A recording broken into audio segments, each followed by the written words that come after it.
नमस्कार, साधना plus news पर Jharkhand express देख रहे हैं आप। मैं हूं आपके साथ प्रगति चतुर्वेदी। खबरों की शुरुआत करेंगे, लेकिन उससे पहले एक नजर इस वक्त की हेडलाइंस पर। आगामी पंचम बजट सत्र को लेकर विधानसभा सदस्यों के बीच हुई बैठक में सदस्यों के बीच हुई मंत्रणा। सीएम हेमंत सोरेन ने की सभी को सहयोग देने की अपील।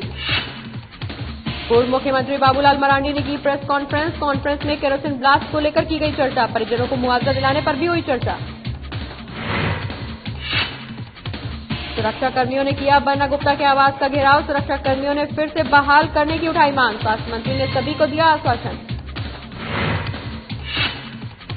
हजारीबाग में जेडीयू की प्रमंडल स्तरीय बैठक का हुआ आयोजन। बैठक में जिला अध्यक्ष और कार्यकर्ता हुए शामिल। पार्टी को मजबूती देने पर की गई चर्चा।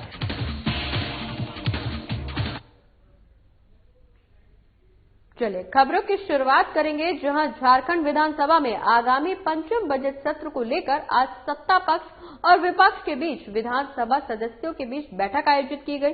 आपको बता दें कि विधानसभा अध्यक्ष रविंद्रनाथ महतो की अध्यक्षता में सत्ता पक्ष और विपक्ष के सदस्यों के बीच मंत्रणा भी हुई और इस दौरान मुख्यमंत्री हेमंत सोरेन ने सभी सदस्यों से राज्यवासियों के हितों से जुड़े मुद्दों पर सहयोग देने की अपील भी की।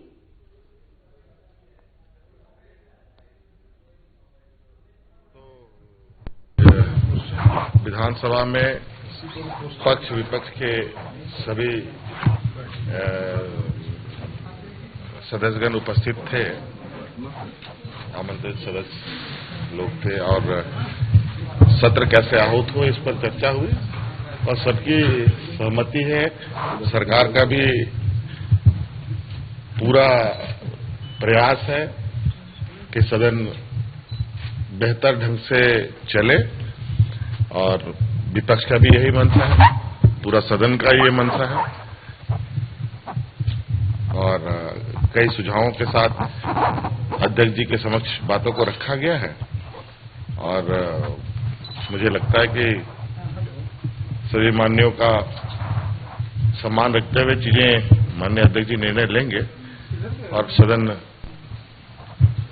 बेहतर तरीके से चले, इसको लेकर सबका। बढ़ते आगे, जहां मुख्यमंत्री हेमंत सोरेन से शिव बारात आयोजन महासमिति और पहाड़ी मंदिर के प्रतिनिधि मंडल के अध्यक्ष राजेश साहू ने मुलाकात की। आपको बता दें कि मुख्यमंत्री को महासमिति ने महाशिवरात्रि में शामिल होने का निमंत्रण दिया है। साथ ही भगवान शिव, पार्वती और गणेश की प्रतिमा मुख्यमंत्री को भेंट स्वरूप दी गई। इस दौरान मुख्यमंत्री ने प्रतिनिधि मंडल का निमंत्रण स्वीकार भी किया। बता दें कि इस मौके पर महासमिति के कार्यकारी अध्यक्ष नंद किशोर सिंह चंदेल, उपाध्यक्ष बादल सिंह, सह संयोजक राजीव पांडे, नंदा जी और अन्य लोग शामिल थे।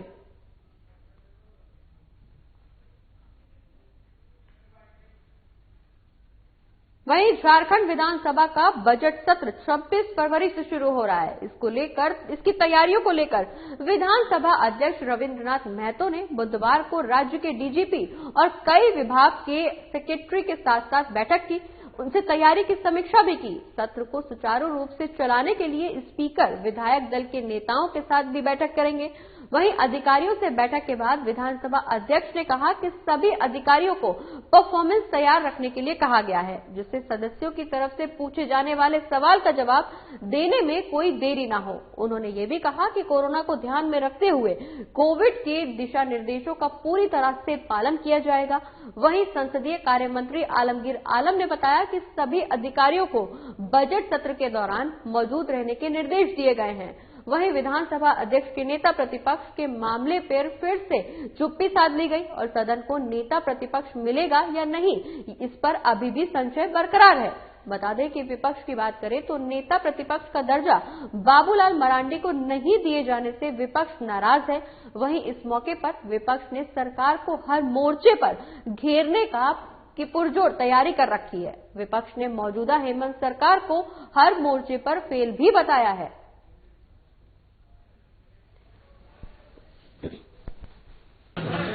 सरकार ने विपक्ष को फ्री हैंड दे दिया, चाहे जिस प्रकार का आंदोलन करें, हम आपको पिच दे रहे हैं, आप बैटिंग करिए।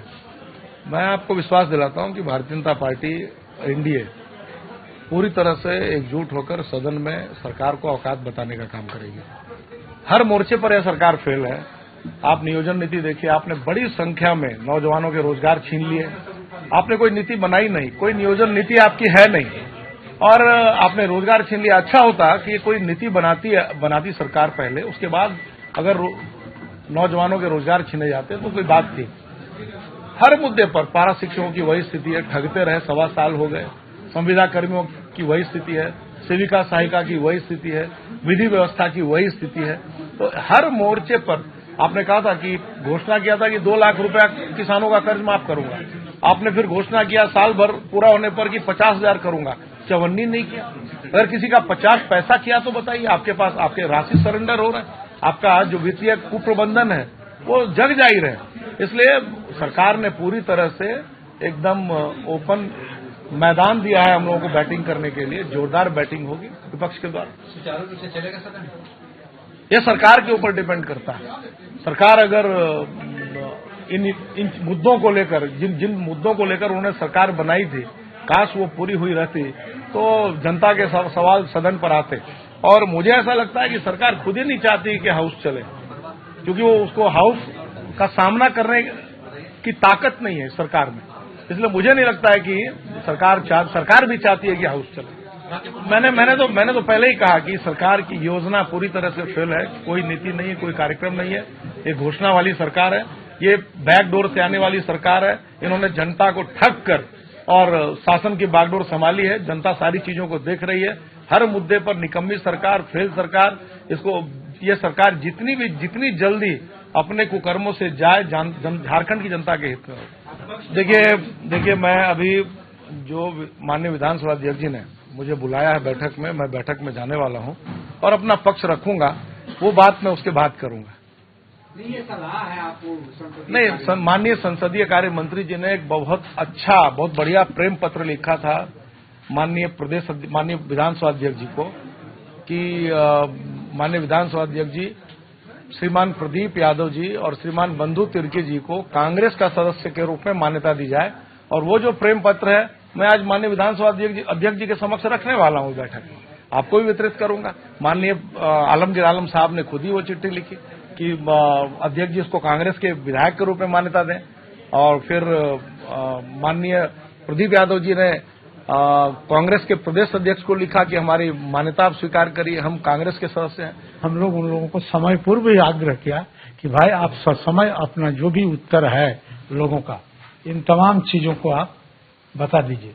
आपको हम उदाहरण के लिए बताएंगे, जैसे अल्पसूचित प्रश्नों की संख्या 9 है, लंबित तारांकित प्रश्नों की संख्या 10 है, लंबित अतारांकित प्रश्नों की संख्या 74 है, ध्यानाकर्षण अप्राप्त है 8, प्राप्त निवेदनों की संख्या है 181, निवेदनों का प्राप्त उत्तरों का संख्या मात्र 83 है, शेष लंबित निवेदन की संख्या 98 है, लगभग 100 के करीब है, और शून्यकाल की संख्या 289 है, प्राप्त उत्तर की संख्या मात्र 126 है, अप्राप्त उत्तरों की संख्या 163 है, और लंबित आश्वासनों की संख्या 1530 है। ये पहले से ही है।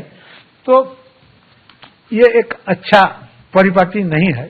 जब माननीय सदस्य सवाल करते हैं किसी भी रूप में, उनका उत्तर मिलना चाहिए। हम लोग प्रयास करते हैं सभा सचिवालय की ओर से और आसन से भी हम लोग प्रयास करते हैं कि वो जो भी सवाल हो, उनका सवाल का उत्तर उन तक पहुंचे।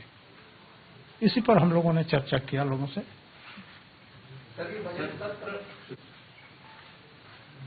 देखिए, ये तो मेरा विषय नहीं है और इस पर बहुत ज्यादा बोलना भी मुश्किल है।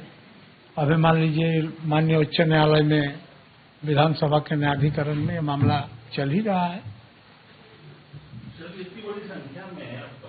अब दूसरे तरह से लीजिए, 1500 आश्वासन इसी सत्र का नहीं है, कि पहले से जो आश्वासन सरकार के द्वारा किया गया है उसका नहीं आया है, मैंने इस टेन्योर का नहीं है। पहले टेन्योर का भी है, मिला जुला के है, लेकिन ये मरता नहीं है।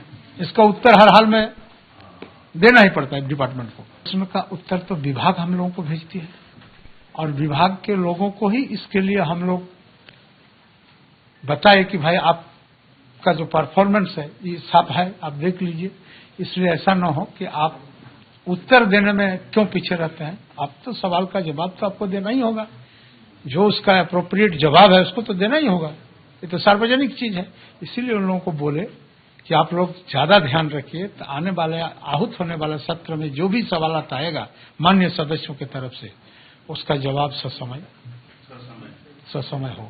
हम लोगों ने आपको पूर्व में भी हम लोग सत्र चलाए, कोरोना काल में ही चलाए, और कोरोना काल में चलाने के बाद जो कोरोना का जो माने कोविड-19 का जो प्रोटोकॉल है, उस प्रोटोकॉल को हम लोग पूर्ण फॉलो करके ही चलाएंगे। दूसरा नाम अगर आता है तो आने दीजिए, आएगा तो उसके बाद निर्णय ही आपको उत्तर होगा।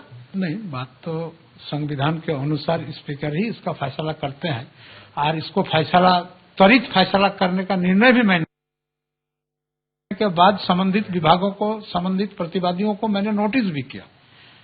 अब उसके बीच में फिर लोग हाईकोर्ट, उच्च न्यायालय में गए, फिर मामला सुप्रीम कोर्ट भी गया, अब उसके बाद फिर न्यायाधिकरण में भी चल रहा है, तो थोड़ा तो उसके लिए समय चाहिए। हमारा सभा सचिवालय का या आसन का इच्छा था कि जितना जल्द से जल्द इसका हम लोग निराकरण करेंगे, क्योंकि इसके पूर्व में इसमें काफी विलंब हो चुका है, और काफी विलंब होने के बाद लोगों को प्रश्न के सम्मुखीन होना पड़ा है। तो हम लोग उसको दृष्टिपथ में रखते हुए, उसको सबक के रूप में लेते हुए हमारा विचार था कि हम जल्दी जल्दी इसको समाधान कर दें। और इसी के साथ झारखंड एक्सप्रेस में वक्त हो गया छोटे से ब्रेक का। ब्रेक के उस पार भी खबरों का सिलसिला जारी रहेगा।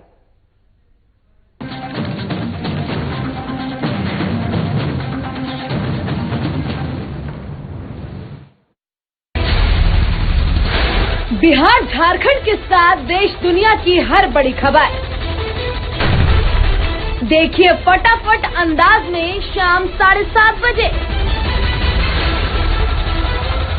खबरें सुपरफास्ट सिर्फ साधना प्लस पर।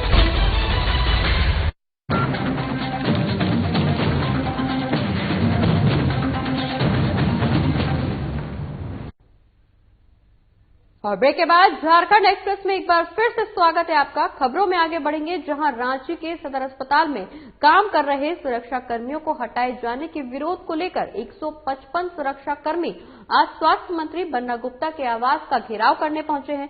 वहीं सुरक्षा कर्मियों का कहना है कि काम से हटाए जाने के बाद वो पूरी तरह से बेरोजगार हो जाएंगे। ऐसे में वो अपने घर परिवार का भरण पोषण करने में असमर्थ हैं।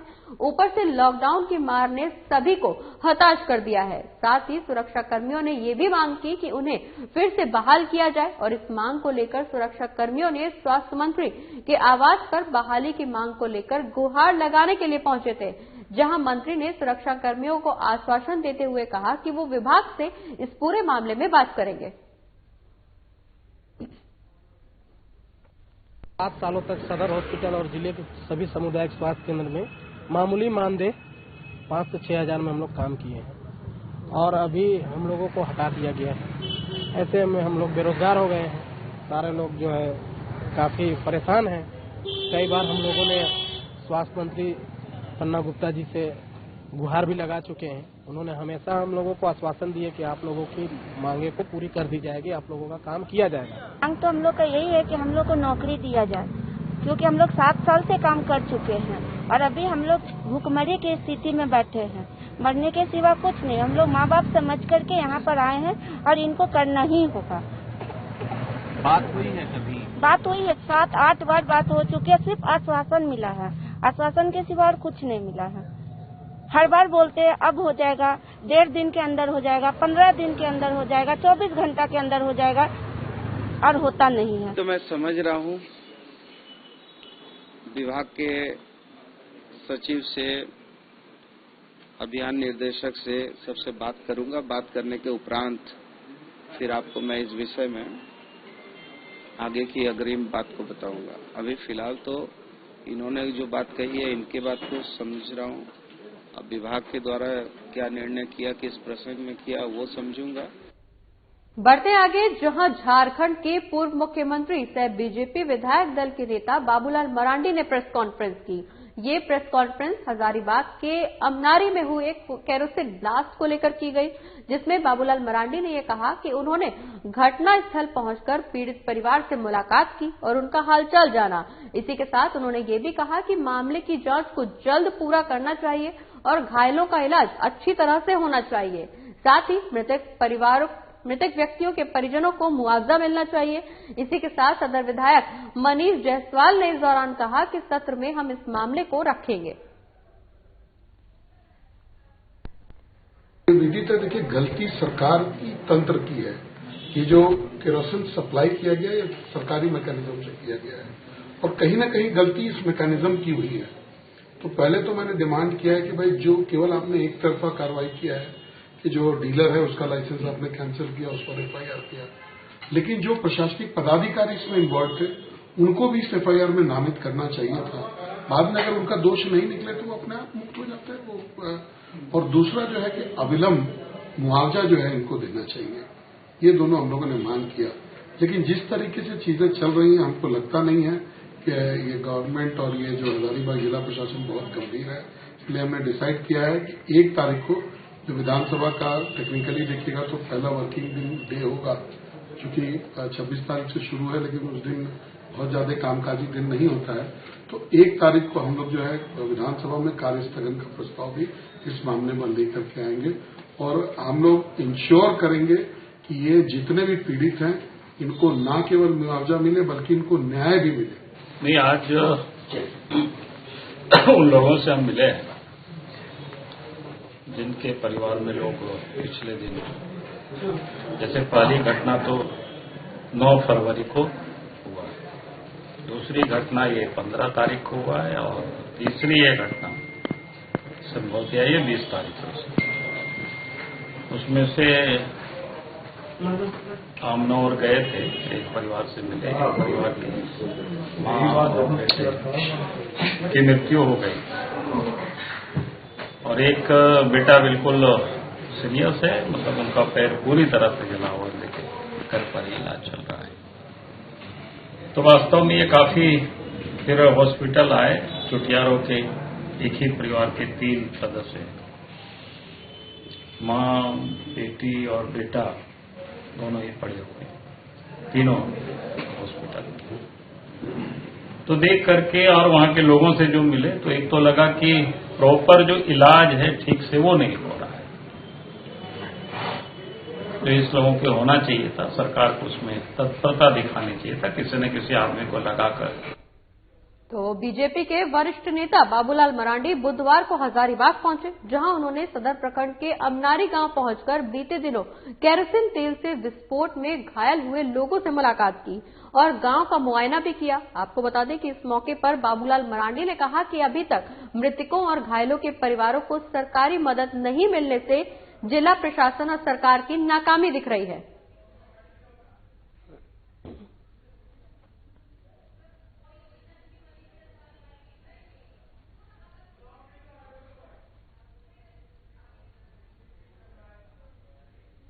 बढ़ते हैं आगे, जहां हजारीबाग के अग्रसेन भवन में जेडीयू की प्रमंडल स्तरीय बैठक का आयोजन किया गया, जिसमें बिहार के पूर्व मंत्री सह सचिव राम सेवक सिंह कुशवाहा मौजूद रहे। आपको बता दें कि हजारीबाग प्रमंडल में पड़ने वाले सभी जिलों के जिला अध्यक्ष कार्यकर्ता इस बैठक में शामिल हुए।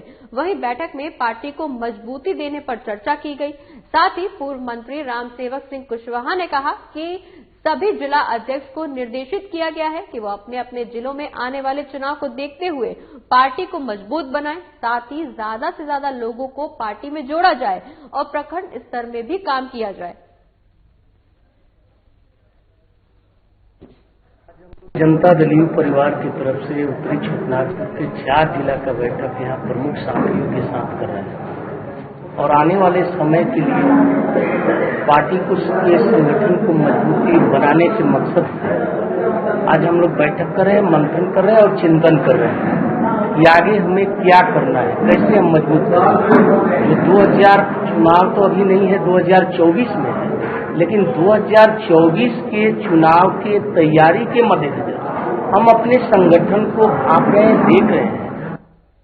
बढ़ते हैं आगे, जहां एक बार फिर से साधना प्लस न्यूज की खबर का बड़ा असर हुआ है। आपको बता दें कि जामताड़ा में पिछले कई महीनों से नेशनल हाईवे 419 पर जगह जगह बड़े बड़े गड्ढे हैं, जिससे लोगों को काफी परेशानियों का सामना करना पड़ता है। इसी खबर को साधना प्लस न्यूज ने प्रमुखता से दिखाया था, जिसके बाद हमारी खबर का असर हुआ और फिर खबर मिलते ही बीजेपी जिला अध्यक्ष सोमनाथ सिंह मौके पर पहुंचे। इस दौरान उन्होंने कहा कि उपायुक्त से मरम्मती करवाने की मांग की गई थी, जिस पर अब मरम्मती का काम शुरू हो गया है, जिसके लिए प्रशासन और साधना प्लस न्यूज का धन्यवाद है।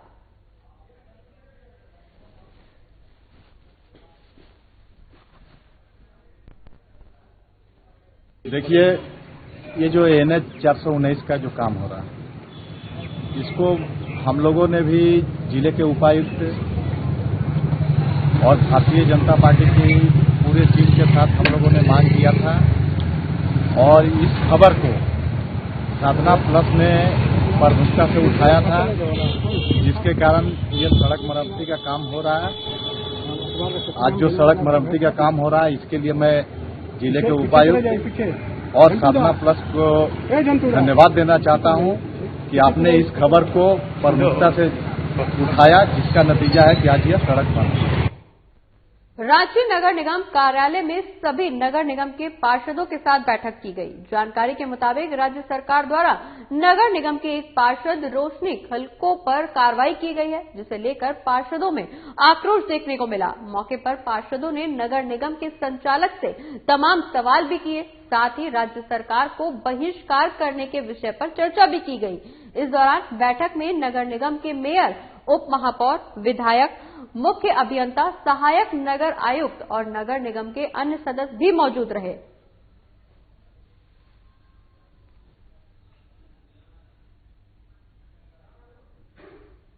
और राज्य के बीएनआर चाणक्य होटल में आज ओकाया पावर ग्रुप ने चैनल पार्टनर्स मीट का आयोजन किया।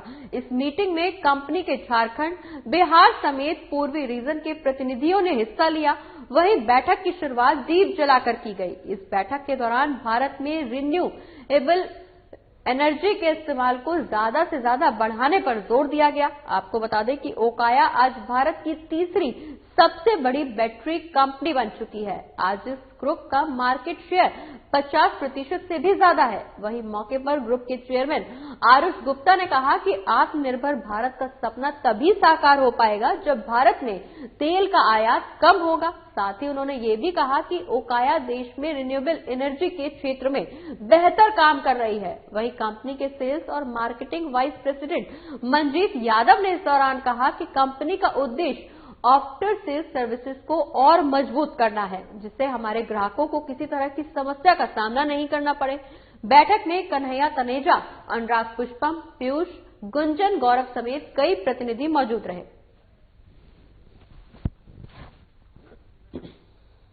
हमारी बिहार और झारखंड की पार्टनर मीट है जो हमने यहाँ पे ऑर्गेनाइज करी है। तो ईस्ट ओकाया की जो ओवरऑल सेल है उसमें काफ़ी बड़ा कंट्रीब्यूट करता है। ईस्ट को इससे नेक्स्ट लेवल पे ले जाने के लिए किस तरीके से हम नया काम कर सकते हैं, चाहे वो सर्विस में, इंफ्रा में, सप्लाई चेन में, डिस्ट्रीब्यूशन नेटवर्क में, उन सब चीज़ों के डिस्कशंस के लिए हमने आज का ये पार्टनर मीट रखी है।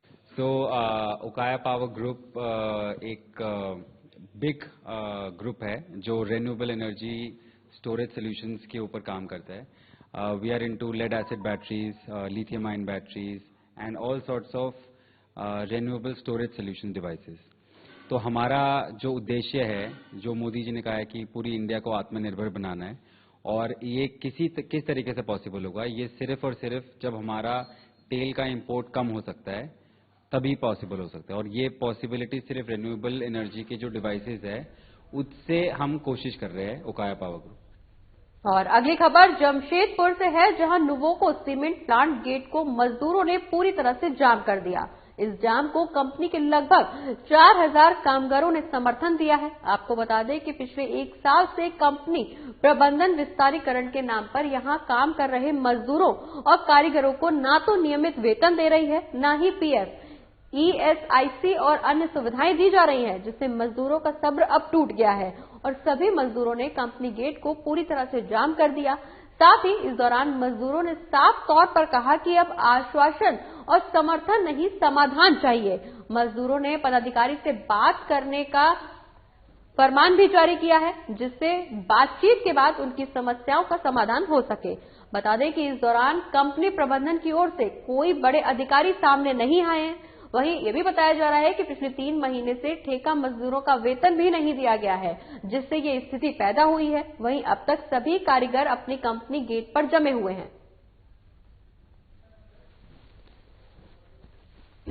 लोगों का विस्तारीकरण लगभग 1 साल से चल रहा है। जब से प्लांट का विस्तारीकरण हुआ है उसी समय से यहाँ पर न ठेकेदार को बढ़िया से पेमेंट हो रहा है, न मजदूर को बढ़िया से पेमेंट हो रहा है। आए दिन मजदूरों का फोन आता है कि भैया हमारा पेमेंट नहीं मिला, हमारा पीएफ का पैसा नहीं मिला, हमारा ईएसआई नहीं मिला, हमारा एरियल नहीं मिला।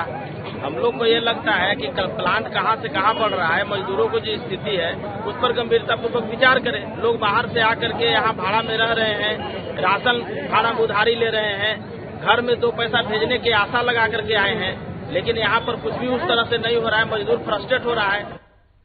हल्दी पोखर पंचायत के भलाईडीह कमल तालाब के पास बने बतख फार्म में आग लगने का मामला सामने आया है। आपको बता दें कि 11,000 वोल्ट का बिजली तार आपस में टकराने से आग की चिंगारियां लगने लगी, जिससे बतख फार्म में आग लग गई। वहीं इस हादसे में 2 लाख के नुकसान की आशंका जताई जा रही है। बता दें कि फर्म के मालिक वापी सेठ का कहना है कि बिजली विभाग को लगातार सूचना दी गई कि बिजली के तार को ठीक कराया जाए, लेकिन बिजली विभाग ने इस पूरे मामले में कोई संज्ञान नहीं लिया, जिसके चलते ये घटना घटी। आपको बता दें कि शॉर्ट सर्किट के कारण तारें आपस में टकराई, जिसके चलते फर्म में आग लग गई।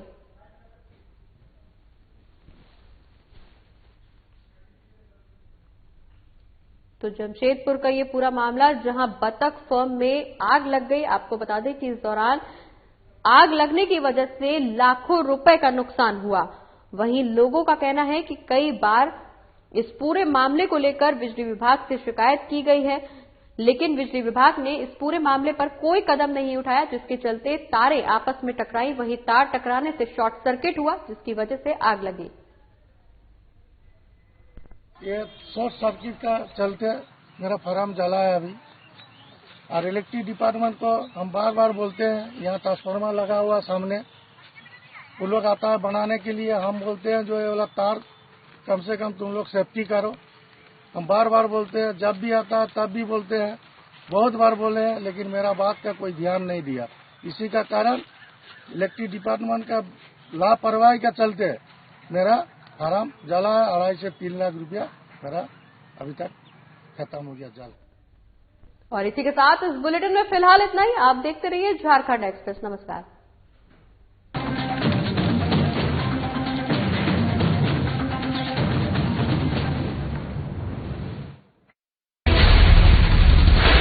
बिहार झारखंड के साथ देश दुनिया की हर बड़ी